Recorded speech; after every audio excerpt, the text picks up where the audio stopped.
जय श्री हरि विष्णु। दोस्तों, आपका मेरे चैनल में स्वागत है। आज हम आपके लिए शुक्रवार संतोषी माता व्रत कथा लेकर आए हैं।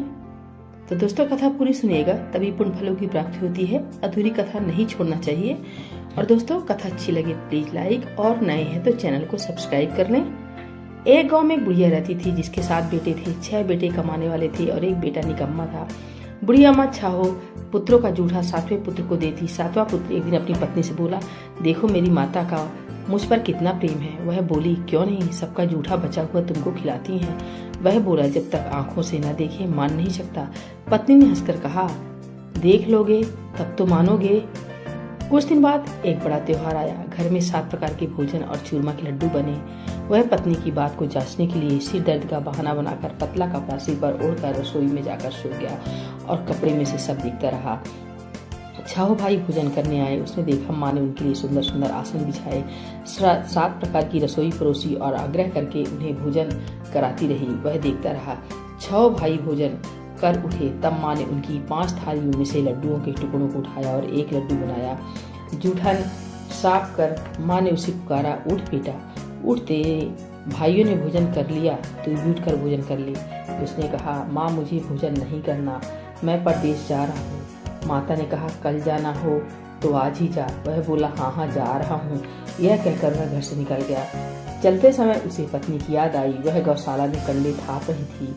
वहां जाकर वह बोला, मेरे पास तो कुछ नहीं है, यह अंगूठी है, सो ले लो और अपनी कोई निशानी मुझे दे दो। वह बोली, मेरे पास क्या है, यह गोबर भरा हाथ है। यह कहकर पत्नी ने उसकी पीठ पर गोबर के हाथ की थाप मार दी। वह चल दिया। चलते चलते दूर देश में पहुंचा। वहां एक साहूकार की दुकान थी। वहां जाकर बोला, सेठ जी मुझे नौकरी पर रख लो। साहूकार को नौकर की सख्त जरूरत थी। साहूकार ने कहा, काम देखकर तनख्वाह मिलेगी। उसने कहा, सेठ जी जैसा आप ठीक समझे।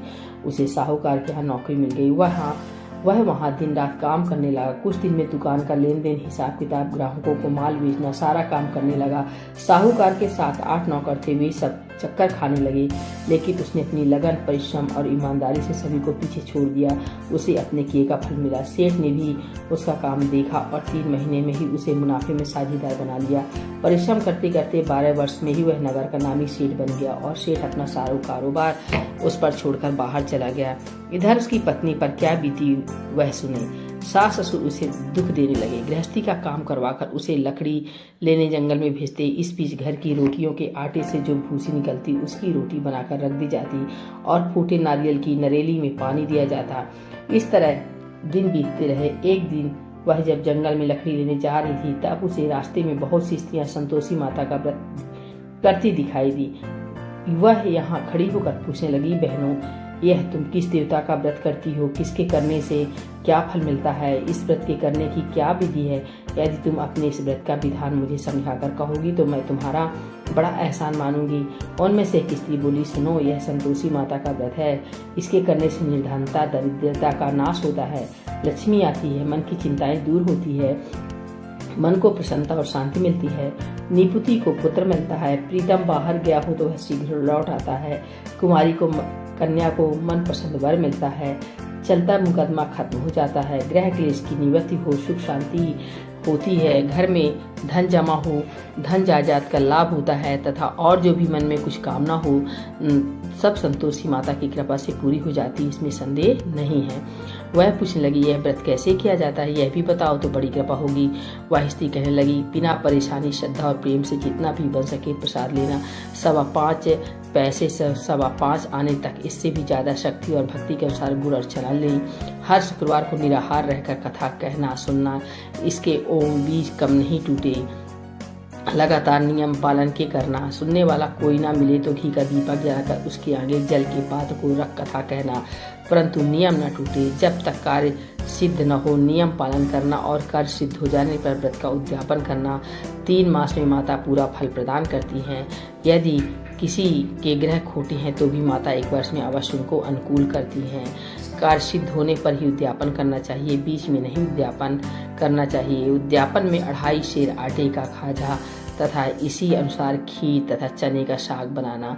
8 बच्चों को भोजन कराना। जहाँ तक मिले देवर, जेठ, भाई, बंधु, कुटुंब के लड़के लेना। ना मिले तो रिश्तेदारों और पड़ोसियों के लड़के बुलाना, उन्हें भोजन कराना, यथाशक्ति दक्षिणा दे, माता का नियम पूरा करना, ध्यान रखना उस दिन घर में कोई खटाई न खाए। यह सुनकर वह वहां से चल दी। रास्ते में लकड़ी के बोझ को बेच दिया और उन पैसों से गुड़ चना ले माता के व्रत की तैयारी कर आगे चली। रास्ते में संतोषी माता के मंदिर में जा माता के चरणों में लौटने लगी, विनती करने लगी, माँ मैं दीन हूँ, निपट मूर्ख हूँ, व्रत के नियम कुछ नहीं जानती, मैं बहुत दुखी हूँ। हे माता मेरा दुख दूर कर, मैं तेरी शरण में हूँ। माता को दया आई। एक शुक्रवार बीता कि दूसरे शुक्रवार को ही उसके पति का पत्र आया और तीसरे शुक्रवार को उसका भेजा हुआ पैसा आ पहुंचा। यह देखकर जिठानी मुंह सिकोड़ने लगी। इतने दिनों बाद इतना पैसा आया, इसमें क्या बड़ाई है। लड़के ताने देने लगे। काकी के पास अब पत्र आने लगे, रुपया आने लगा। अब तो काकी की खातिर बढ़ेगी, अब तो काकी बुलाने से भी नहीं बोलेगी। बेचारी सरलता से कहती, भैया पत्र आए, रुपया आए तो हम सबके लिए अच्छा है। ऐसा कहकर आंखों में आंसू भरकर संतोषी माता के मंदिर में जा मातेश्वरी के चरणों में गिरकर रोने लगी। माँ मैंने तुमसे पैसा नहीं मांगा, मुझे पैसे से क्या काम है, मुझे तो अपने सुहाग से काम है, मैं तो अपने स्वामी के दर्शन और सेवा मांगती हूँ। तब माता ने प्रसन्न होकर कहा, जा बेटी तेरा स्वामी जल्दी ही आएगा। यह सुन खुशी से बावली हो वह घर आकर काम करने लगी। संतोषी माँ विचार करने लगी, इस भोली पुत्री से मैंने कह तो दिया कि तेरा पति शीघ्र आएगा, पर आएगा कहाँ से, वह तो इसे सपने में भी याद नहीं करता। उसे इसकी याद दिलाने तो मुझे ही जाना पड़ेगा। संतोषी माता ने उस बुढ़िया के बेटे को सपने में समझाया, पुत्र तेरी घरवाली कष्ट उठा रही है। यह बोला, हाँ माता यह तो मुझे भी मालूम है, परंतु क्या करूं, कहाँ वहाँ कैसे जाऊं, परदेश की बात है, लेन देन का सारा हिसाब किताब है, कोई जाने का रास्ता नजर नहीं आता, आप ही कोई राह दिखाएं कि वहाँ कैसे जाऊं। माँ कहने लगी, सवेरे नहा धोकर संतोषी माता का नाम ले, घी का दीपक जला, दंडवत कर और दुकान पर जा बैठना। देखते देखते तेरा लेन देन छुप जाएगा, जमा माल बिक जाएगा, सांझ होते होते धन का ढेर लग जाएगा। वह अगले दिन सुबह बहुत जल्दी उठा। उसने अपने मित्र बंधुओं परिचितों से सपने में माता द्वारा कही गई बात सुनाई। वे सब उसकी बात सुनकर उसकी खिल्ली उड़ाने लगे। वे कहने लगे, कभी सपने की बात भी सच्ची होती है। एक बूढ़ा व्यक्ति बहुत समझदार था, वह बोला, देखो भाई मेरी बात मानो, इस तरह साच या झूठ कहने के बदले देवता ने जैसा कहा वैसा ही करना, तेरा क्या जाता है। बूढ़े की बात मानकर नहा धोकर उसने संतोषी माता को प्रणाम किया, फिर घी का दीपक जलाकर दुकान पर जा बैठा। शाम तक धन का ढेर लग गया। वह हैरान हुआ, मन में संतोषी माता का नाम ले प्रसन्न हो घर जाने के वास्ते कपड़ा गहना व सामान खरीदने लगा। सब काम से निपट अपने घर को रवाना हुआ। उधर उसको पत्नी जंगल में लकड़ी लेने गई। लौटते वक्त थक जाने के कारण संतोषी माता के मंदिर पर विश्राम करने बैठ गई।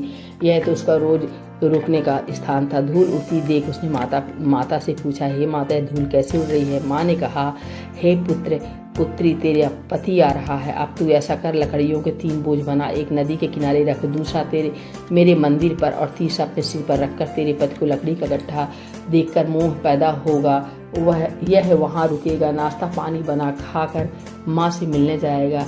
तू लकड़ी का बोझ उठाकर जाना और बीच चौक में गड्ढा डालकर 3 आवाजें जोर से लगाना, ओ लो सासू जी लकड़ियों का गट्ठा लो, भूसी की रोटी दो, नारियल के खोपरे में पानी दो, आज कौन मेहमान आया है। संतोषी माँ की बात सुनकर वह बहुत अच्छा माँ कहकर प्रसन्न मन से लकड़ियों के 3 बोझ बना लाई। एक नदी के तट पर, दूसरा माता के मंदिर पर रखा। इतने में ही मुसाफिर वहाँ आ पहुंचा। सूखी लकड़ी देख उसको इच्छा हुई कि अब यही विश्राम कर ले और भोजन बनाकर खा पीकर गाँव चले।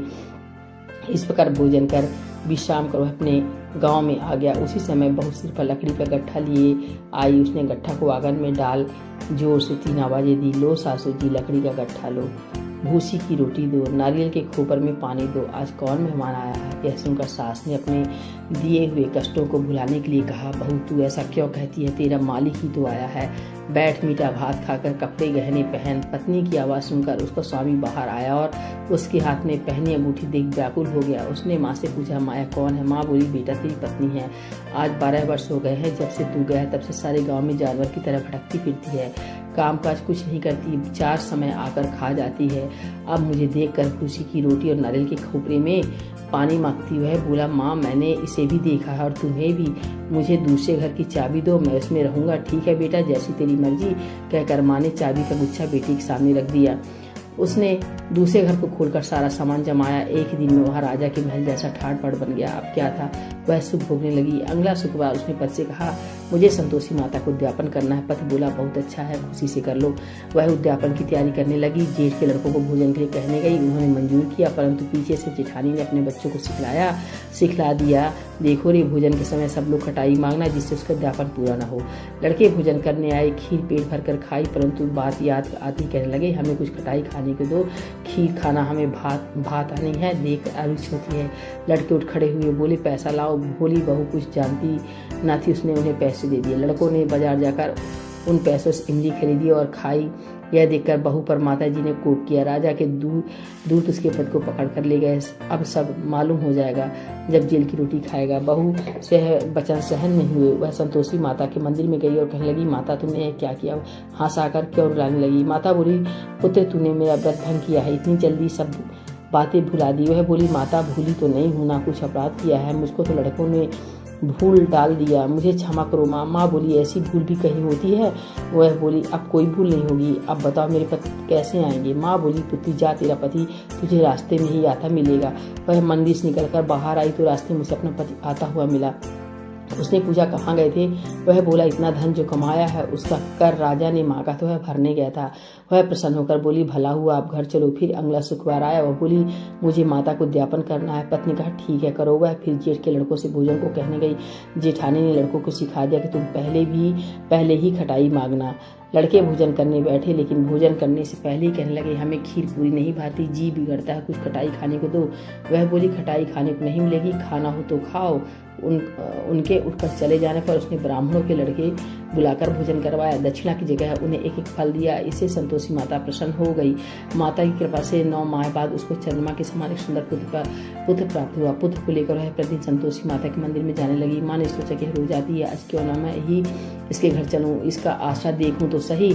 यह है विचार कर माता ने भयानक रूप बनाया। गुड़ और चने से सना मुख, ऊपर से मुंड के समान होंठ, उस पर मक्खियां भिनभिना रही थी। दहलीज में पैर रखते उसकी सास चिल्लाई देखो रे कोई चुड़ैल डाकिनी चली आ रही है, लड़कों इसे भगाओ नहीं तो सबको खा जाएगी। बहू रोशन्ना से देख रही थी। वह प्रसन्न हो उठी, आज मेरी माता मेरे घर आई हैं।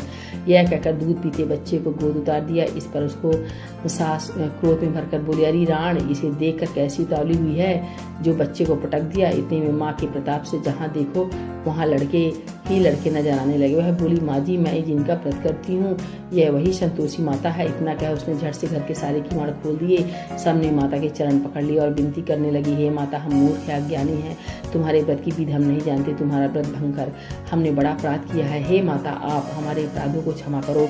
इस प्रकार बार बार कहने पर संतोषी माता प्रसन्न हुई। इसके बाद उसकी सास कहने लगी हे संतोषी माता आपने बहू को जैसा फल दिया वैसा सबको देना। जो है कथा सुने या पढ़े उसका मनोरथ पूर्ण करना। बोलिए संतोषी माता की जय।